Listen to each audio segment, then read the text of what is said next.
This is a great question. The answer is because, unfortunately, as an entertainment source, radio is dying. It is nearly dead. Radio itself will be around always. Like, if there's the apocalypse, radio will be the last method of communication between human beings. But as far as entertainment goes, it's really just not popping off the way that it used to. And large corporations have bought most of the, standalone radio stations in the country. But I'm gonna be so real with you. The main issue that I had with working in radio was that there were so many rules. It annoyed me so much. For example, and this is a real example that someone I worked with got in trouble for, they had a segment on their show that was top 5 burgers, their favorite burgers and where they got them. So he and the co-host went down the list of their 5 favorite burgers, ending in number 1. And his number 1 was Five Guys. He was like, that's my favorite burger of all time. And he got in trouble because at the time, a local restaurant that specialized in burgers was paying for advertisements at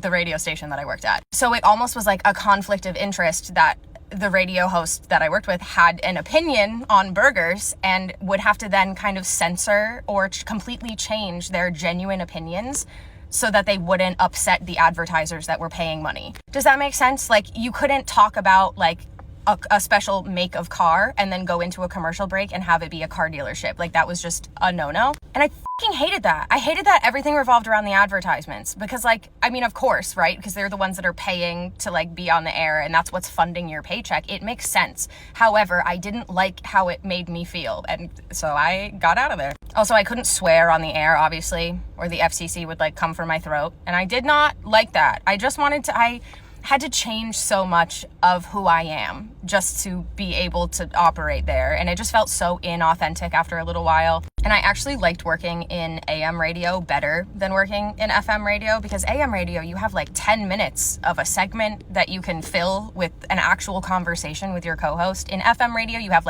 10 seconds, maybe. In between songs where you're going oh, that was Justin Bieber. Up next is Dua Lipa. And I got so sick of listening to the same songs over and over again.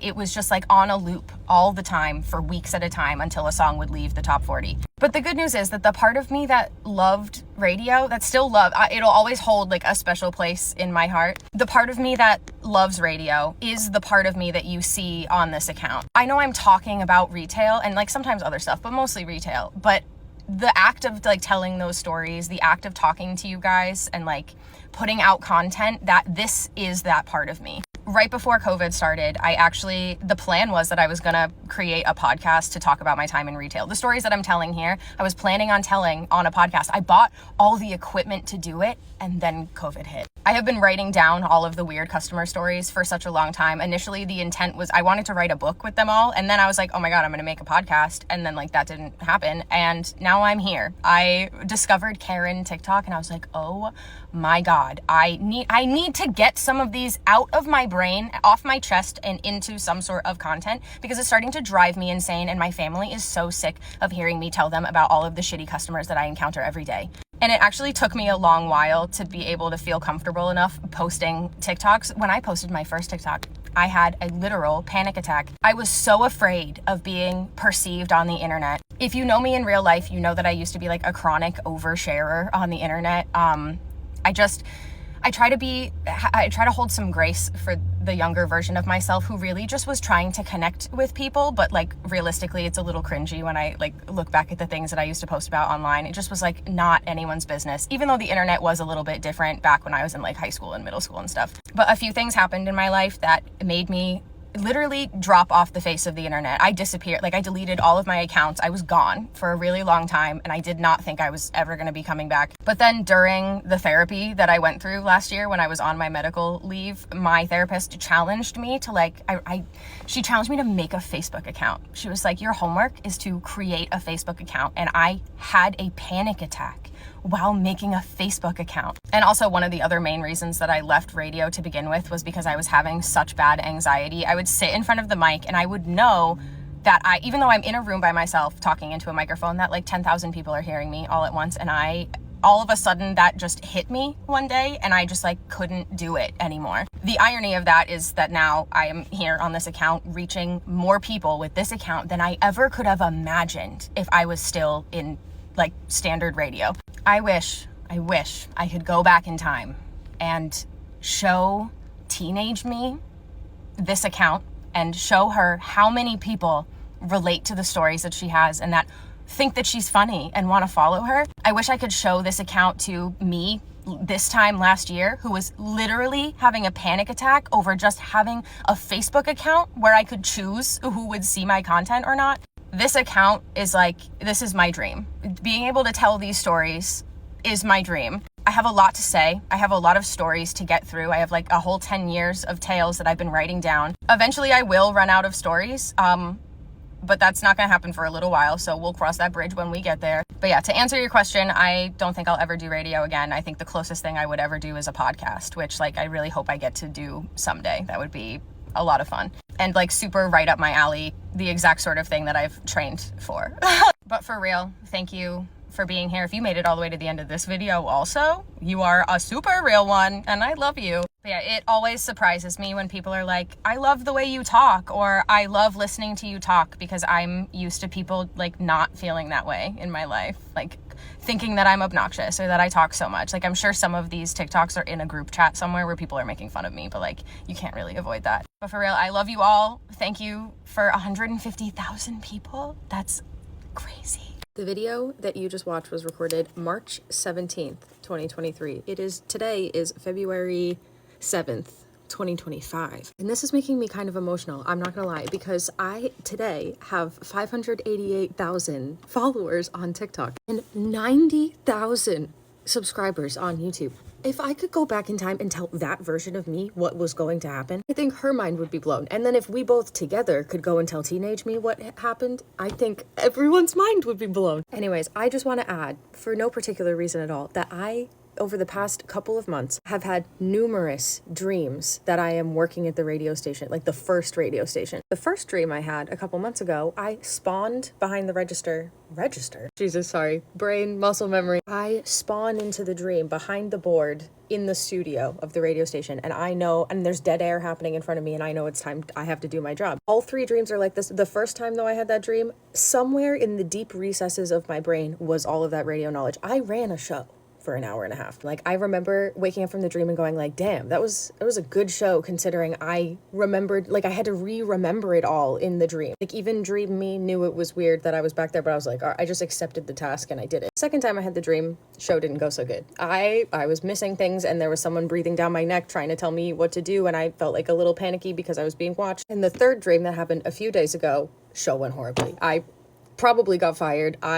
Really bad things happened. My co-host and I got into a fight on the air, which is, that was the thing that happened once. So my brain just like pulled that memory out and just plunked it into a dream. I want to be very clear that the thing I was being treated for when I was on my medical leave was PTSD. I have PTSD from a number of different things, but one of the most annoying ways it manifests for me is dreams. Like I relive stuff a lot in my dreams. But I have a theory of why I think this is happening now. First of all, 10 years ago now was when I was working at that job. Someone in the comments of, I think it was a YouTube video, called it decade-itis, and I was like, I love that. Yep. No, that's about right. The reason I think this is happening now and my brain is choosing to like process all this now is because right before I had the first dream, for the first time, like since high school, since I was making YouTube videos in high school, and like since I was around the age when I started radio, I set up a microphone, like the one that I have, and I set up a camera, and I like recorded some test videos so I could like play with some different editing software and that sort of stuff in preparation for making YouTube videos that are horizontal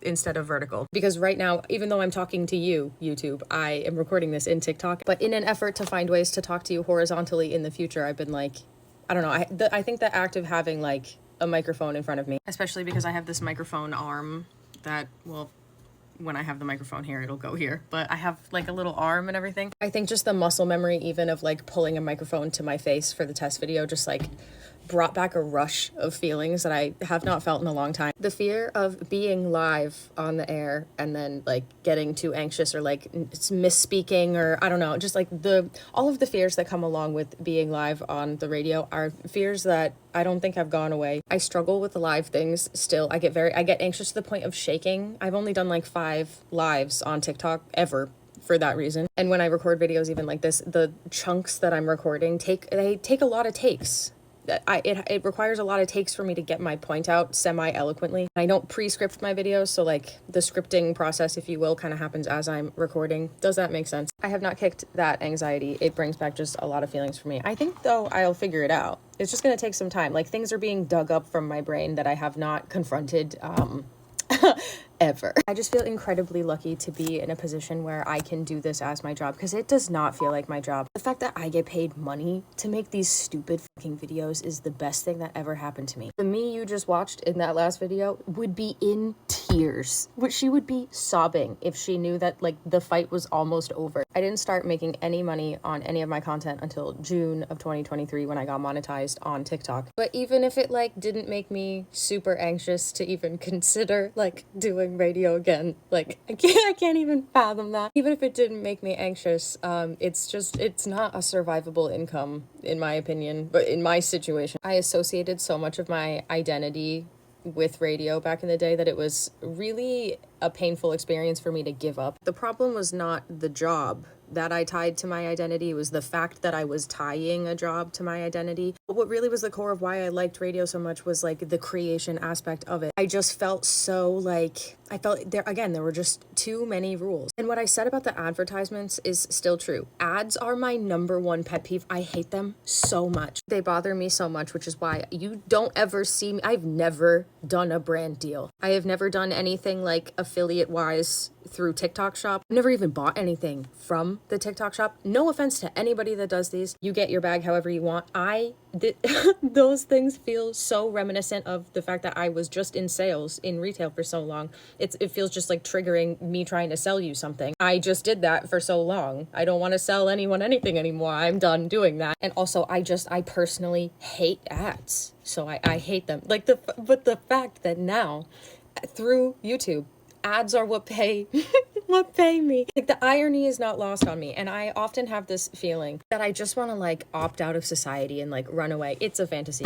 It's not real. Like I want so badly to just disengage from the system, if you will. I do not wish to be a cog in the machine, you know, like that's something I feel very deeply. However, I acknowledge that to a degree we all are, and there is no escaping it. You must participate in some degree in order to survive it, unless you are in a very privileged position where that is not like what you have to do. The irony of my participation in the system is that even when I got out of retail, right, because I've been doing this for over a year full time, the irony of my life is that like the reason I got out of radio, like one of the many reasons, was because of the advertisements. And I hated that my life revolved around the ads. I got out of that, went into retail, and then now I'm back to having to revolve my content around the ads. Not in the same way as radio. But I am happy to make my content AdSense friendly or like TikTok algorithm friendly, because that's the only way I make money. I don't do affiliate things. I don't try to sell you shit. I don't even have merch. It's something that I've thought about, but I can't find a way to do it ethically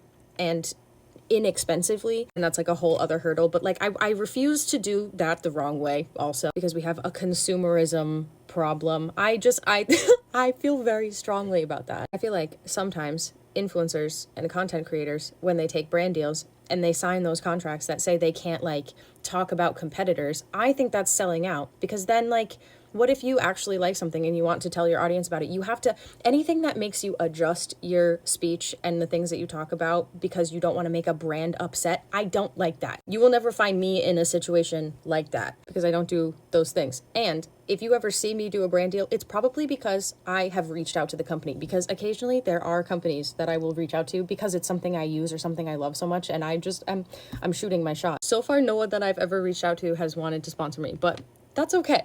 Anyways, if you made it to the end of this, I really do love you. That's so nice of you. I hope you have the best day or night or whatever it is.